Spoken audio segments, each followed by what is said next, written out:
Hello everyone. आज हमारा topic है understanding learning problems and learning disabilities. तो आज समझने का प्रयास करते हैं इस विषय को, लर्निंग प्रॉब्लम्स क्या है और लर्निंग डिसेबिलिटीज़ क्या है।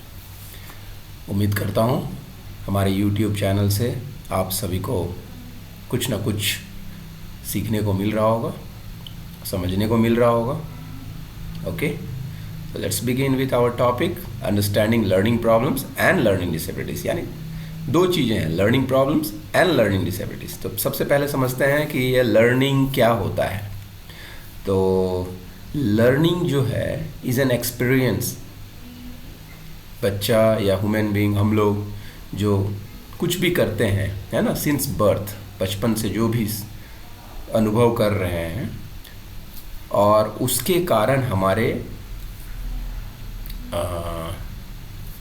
जो भी व्यवहार में फ़र्क पड़ता है ना, और तो उसको क्या कहते हैं, लर्निंग। लर्निंग दो तरह की होती है, टेम्पररी और परमानेंट। और बच्चा जब सिंस बर्थ क्या करता है, एक्सप्लोर्स करता है अपने इन्वायरमेंट में रह के, एंड धीरे धीरे अंडरस्टैंड करता है सभी चीज़ों को, है ना। और उनमें से elements around him that satisfy his needs, explore his environment, gradually begin, and धीरे धीरे वो अंडरस्टैंड करता है। जब एक्सप्लोर करता है तो अंडरस्टैंड भी करता है ना। जैसे मदर के बारे में, केयर गिवर के बारे में, मिल्क, टॉयज़ और जो भी चीज़ें हैं उसके सराउंडिंग्स में होती हैं आसपास। और सभी बच्चे क्या होते हैं, धीरे धीरे बड़े होते हैं, फेज़ वाइज डेवलपमेंटल स्टेज जो हमारे होते हैं उनमें से होके गुजरते हैं। और सभी बच्चे क्या होते हैं, यूनिक होते हैं अपने फिज़िकल अपीयरेंस से। उनकी विशेषताएं अलग होती है, क्षमताएं अलग होती हैं, टैलेंट्स सबके डिफ़र करते हैं, पर्सनैलिटी पैटर्न्स अलग होते हैं, है ना। उसी तरीके से लर्निंग स्टाइल्स भी अलग होती है। ओके, तो दीज आर द थिंग्स। अब बात है भाई, the learning characteristics contribute to their scholastic performance. क्या होता है, लर्निंग कैरेक्टरिस्टिक्स जो होती है हमारी अधिगम की जो विशेषताएं होती हैं, ये स्कॉलिस्टिक परफॉर्मेंस को क्या करता है, ये प्रभावित करता है ना, पॉजिटिवली और एडवर्सली। तो टीचर्स जो है ज़रूर उनको देखना चाहिए कि स्ट्रेंथ क्या है लर्नर्स का, है ना। और जब स्ट्रेंथ समझ जाएंगे तो उससे करेक्शंस कर सकते हैं, किसी तरह की गलतियां हो रही है लर्निंग में या रेमेडियल प्रोग्राम्स में, है ना। और उसी तरीके से एजुकेशनल प्लानिंग भी एजुकेटर्स कर सकते हैं। तो नेक्स्ट इज़ लर्निंग प्रॉब्लम। तो देखेंगे कि हमारी जो है स्कूल जाते हैं, है ना, तो इसमें स्पेशली क्या होता है कि पेरेंट्स, टीचर्स कंसर्न होते हैं लर्निंग के बारे में, बिहेवियर के बारे में बच्चों को लेके, है ना, और उनकी इमोशनल प्रॉब्लम्स होती है। तो इसमें रेगुलर और स्पेशल एजुकेशन पॉलिसीज़ हमारे उसी तरीके से इम्प्लीमेंट होते हैं। डिपेंड करता है कि किस तरह का बच्चा है, उसके व्यवहार में किसी तरह की दिक्कतें हैं या इमोशनल इश्यूज़ है ना, या लर्निंग प्रॉब्लम्स है। उसी तरीके से हमारे अपडेट्स हो रहे हैं एजुकेशनल पॉलिसीज़ एंड प्रैक्टिसेस। तो जो भी ये चेंजेस हैं, ये learning problems and learning disabilities, हम इसको क्या करते हैं, जनरली देखते तब हैं जब ये एकेडमिक स्किल्स में इश्यूज होती है बच्चों को। To respond effectively we need to broad understanding of what causes learning problems. तो अगर रिस्पॉन्ड करना चाहते हैं हम इसको, तो बृहद स्तर पे हमको समझने की ज़रूरत है कि लर्निंग प्रॉब्लम्स होता क्या है और साथ ही साथ लर्निंग डिसेबिलिटी होती क्या है। क्या दोनों एक ही चीज़ है या अलग अलग चीज़ें हैं, है ना। तो जनरल एंड स्कूल्स उनको समझने की ज़रूरत है, स्कूल्स को, स्कूल टीचर्स को, मैनेजमेंट को। और ये ज़रूरी नहीं है कि भाई ये लर्निंग प्रॉब्लम्स है या लर्निंग डिसेबिलिटी है तो स्पेशल स्कूल्स के कंसर्न। ये हमारे जनरल स्कूल पॉपुलेशन में बहुत हद तक 20% पॉपुलेशन जो है इससे सामना कर रही है। तो सोच के देखिए कि हर 10 में से 2 बच्चे, 3 बच्चे, है ना, इस समस्या से होके गुजर रहे हैं। और किसी जगह पे तो 3 से 4 बच्चे तक का अनुमान है, लेकिन ऑन द एवरेज माना जाता है कि 20%, 15 to 20% बच्चे हमारे इस जनरल स्कूल पॉपुलेशन के, है ना, इससे सफ़र कर रहा है। इसीलिए हमें इसे ध्यान देने की ज़रूरत है। अब है भाई कि टीचर, इसमें है कि teacher should know how learning occurs, है ना, एंड वाई चिल्ड्रन फेल्स।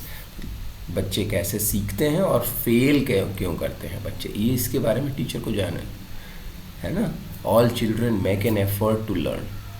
सभी बच्चे एफर्ट करते हैं, हमें ये नहीं कहना चाहिए कि ये बच्चा नहीं सीख रहा है, ये बच्चा सीख रहा है ना, बट कुछ स्पेसिफिक रीजंस होती है जिसके कारण लर्निंग नहीं कर पाते हैं बच्चे, और वो फेल करते हैं या इश्यूज होती है उनको। तो स्टूडेंट्स विद लर्निंग प्रॉब्लम्स क्या करता है, अंडर अचीव करते हैं एकेडमिकली।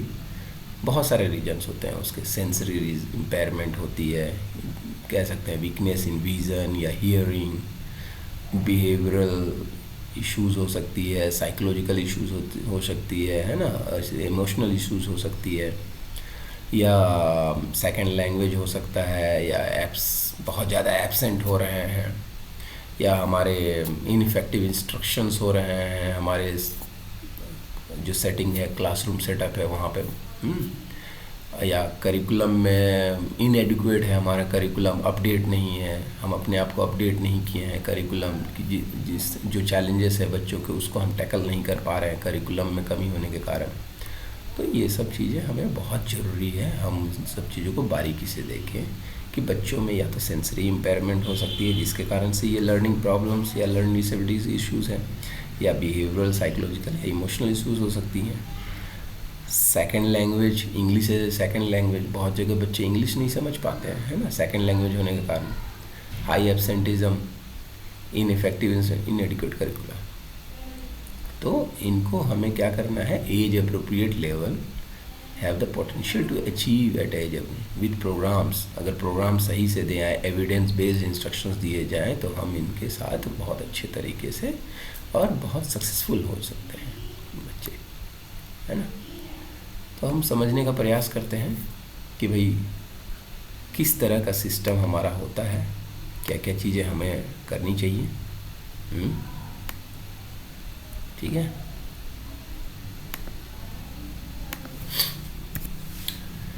तो एक तरह से ब्रेन देखिए तो हमारा एक कंप्यूटर की तरह है, जहाँ पर इनपुट होता है, सीपीयू में जाता है, और आउटपुट होता है। इनपुट करने के साधन हमारे सेंसरीज है, vision, hearing, smell, touch, taste, है ना।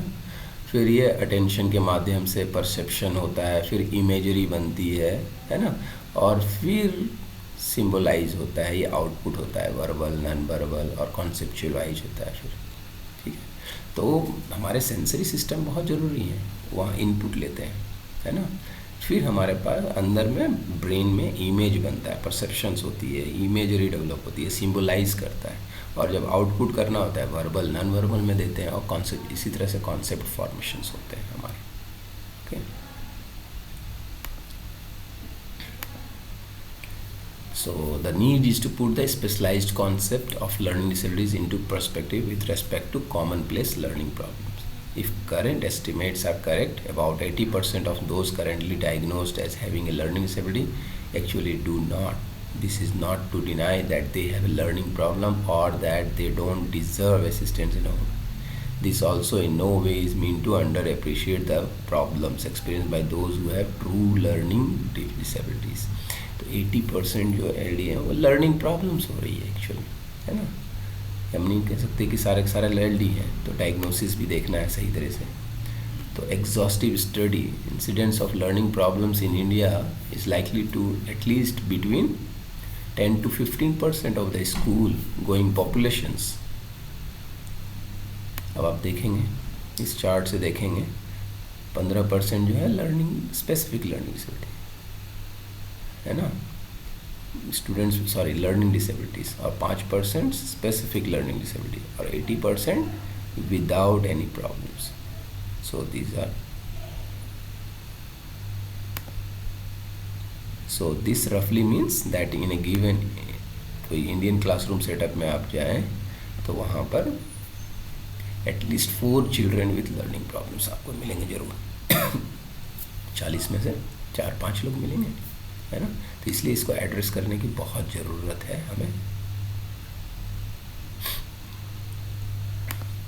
तो आप देखेंगे only a decade ago learning disabilities या स्पेसिफिक लर्निंग डिसेबिलिटीज़ एब्सेंट था हमारे एजुकेशनल सिस्टम में, मगर आजकल हमारे एजुकेशन सिस्टम में अब हम लोग इसको समझने लगे हैं कि लर्निंग प्रॉब्लम्स हो, है ना, इसको समझने की ज़रूरत है।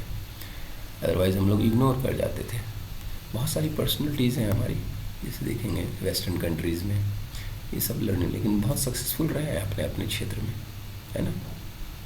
Galileo, Pierre Curie, Salma Hayek, Octavia Butler, Steven Spielberg, Tom Lewis, Steve Jobs, John Lennon, they are all successful, but उन्होंने समझा इस चीज़ को उनके पेरेंट ने, है ना।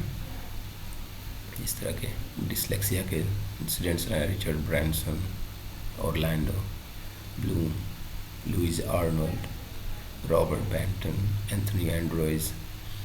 अब आप उसमें से देखिए कुछ इंडियन फिगर्स भी हैं, अभिषेक बच्चन उनमें से एक है।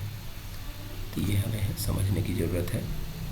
These are very important things. We have to understand that they can be successful. अब जरूरी नहीं है कि ये सक्सेसफुल नहीं होंगे हमारे, है ना। तो दे आर सक्सेसफुल पीपल्स हैं, एग्जाम्पल्स हैं हमारे पास, क्योंकि उनके पेरेंट्स ने, उनकी सोसाइटी ने उनको कॉपी, है ना। Okay, so they are So having a child with a learning disability in the classroom can make a trained, qualified teacher seem inadequate and leave child and parents feeling bewildered, frustrated, overwhelmed. And the child classroom can make a trained, qualified seem inadequate. समझ के चलिए। तो इसके लिए हमें बहुत ज़्यादा thoroughly, अच्छे से हमें प्लान करने की ज़रूरत है ना। It is extremely important to reach out to the lakhs of teachers who deal with children affected by a form of LD in regular schools. They are the first professional able to screen the children who are struggling in their classroom. And a child chance for early assessment and support hinges on the ability of teachers to successfully. Teachers को बहुत ज़रूरी है trend करना, इस समझने की ज़रूरत है कि भाई ये लर्निंग प्रॉब्लम्स होता क्या है, लर्निंग डिसेबिलिटी होती क्या है। तो आगे के हम अपने क्लासेस में देखेंगे, अपने वीडियोस में देखेंगे कि हम लर्निंग डिसेबिलिटीज़ को कैसे एसेस कर सकते हैं, अर्ली आइडेंटिफाई कैसे कर सकते हैं, है ना। बहुत सारी चीज़ें हम आगे के और भी क्लासेस में हम लोग समझेंगे। बिगेस्ट चैलेंज है अर्ली आइडेंटिफिकेशन, है ना। तो ये स्ट्रगल करते हैं हम लोग, और इसके कारण बच्चे सफ़र कर जाते हैं क्योंकि उनको इंटरवेंशंस नहीं मिल पाता है सही समय पे, और वो लोग फेलियर हो जाते हैं, है ना, और लेबल्ड हो जाते हैं, कभी कभी डिसेबल्ड करके स्टिग्मा लग जाता है लर्निंग डिसेबिलिटीज़ का, और होता है लर्निंग प्रॉब्लम भी हो सकते हैं जबकि। तो बहुत बड़ा पोर्शन है, 4 से 5 बच्चे मिनिमम मान के चलिए हर क्लासेस में, है ना। स्पेशली देखेंगे इस पर रीडिंग, राइटिंग, अरिथमेटिक के इश्यूज़ होते हैं ज़्यादातर, है ना, स्पीकिंग, रीडिंग, स्पेलिंग और मैथमेटिकल कैलकुलेशंस, है ना। और हम लोग जैसे जानते हैं perceptual handicap, brain injury, minimal brain dysfunctions, dyslexia, developmental aphasia, ये सब वर्ड्स यूज़ करते हैं। और कभी कभी जो लोग जाने अनजाने बोल देते हैं भाई मोटर हैंडीकैप है, विजुअल हैंडीकैप है, हियरिंग हैंडीकैप है, mental retardation, intellectual disability, emotional disturbance है, इन्वायरमेंटल, है ना, कल्चरल या इकोनॉमिक डिसएडवांटेज के कारण है। इस तरह की चीज़ें हम लोग बोल देते हैं, है ना। तो आप देखेंगे इस तरह की चीज़ें, लो प्री प्राइमरी सेक्शंस स्कूल्स में आप देखेंगे इस तरह के कुछ चीज़ें, कैरेक्टरिस्टिक्स बच्चों में, तो समझ लीजिए लर्निंग प्रॉब्लम्स है, हो सकता है उनमें, या लर्निंग डिसेबिलिटी हो सकती है। अपर प्राइमरी में, सेकेंडरी में से difficulties with oral rhyming, syllabification, blending and segmenting of sounds in words आप आ सकते हैं बच्चों में। आप delayed speech and language development हो सकता है, लिमिटेड स्पोकन वोकेबलरी हो सकती है, poor understanding of letter sounds हो सकता है, difficulty in learning letter names, slow and inaccurate word recognition हो सकता है, inability to read nonsense words हो सकते हैं, डिफ़िकल्टी अंडरस्टैंडिंग रीडिंग मटेरियल हो सकता है, difficulties with tasks requiring reasonable working memory capacity such as following instructions or remembering sequential information होता है। आपने उसको बोला कि भाई ये करो और वो नहीं कर रहा है, फॉलो नहीं कर रहा है इंस्ट्रक्शंस, है ना।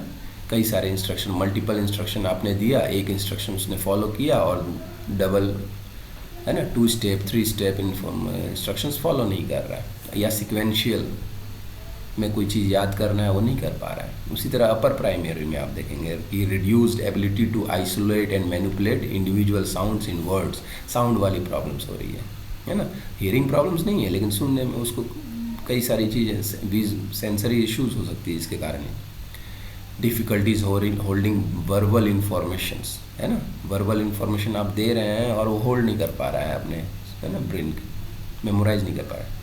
Slow to complete literacy related task, so literacy related task slow में है। रीडिंग स्लो है या बहुत मेहनत करनी पड़ती है, slow and laboured. Visually similar words are often confused when reading, है ना। एक तरह के वर्ड्स मिल रहे हैं और कंफ्यूज हो जा रहा है बच्चा, रीडिंग करने में प्रॉब्लम हो रही है।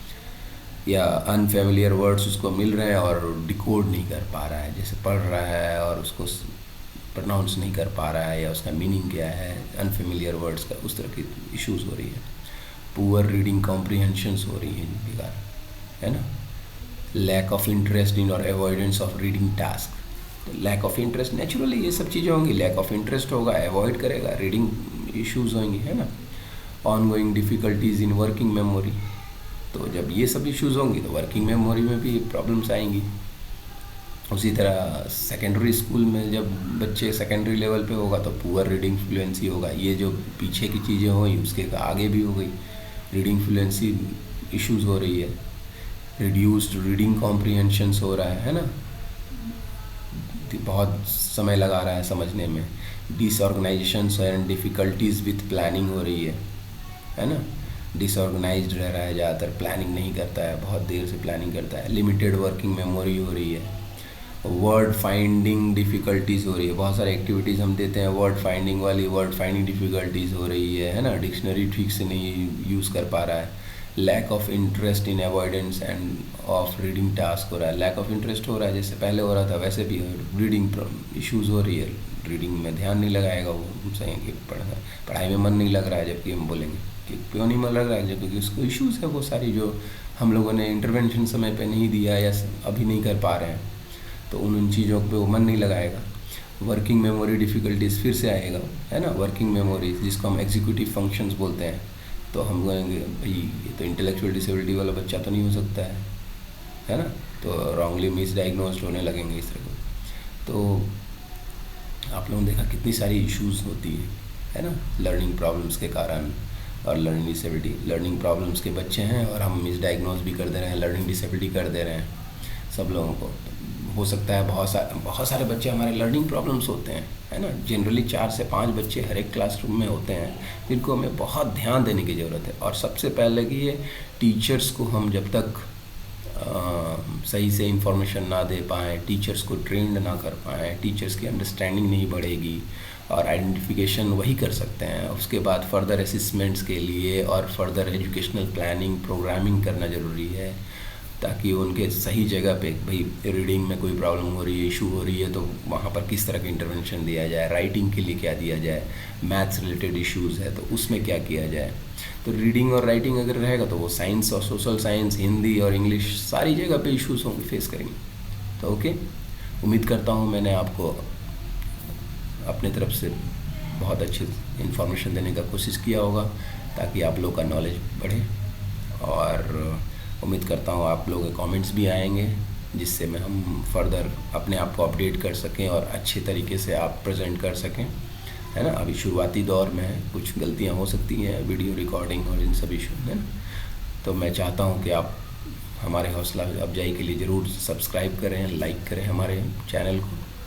ओके, थैंक यू, बहुत बहुत नमस्कार, धन्यवाद।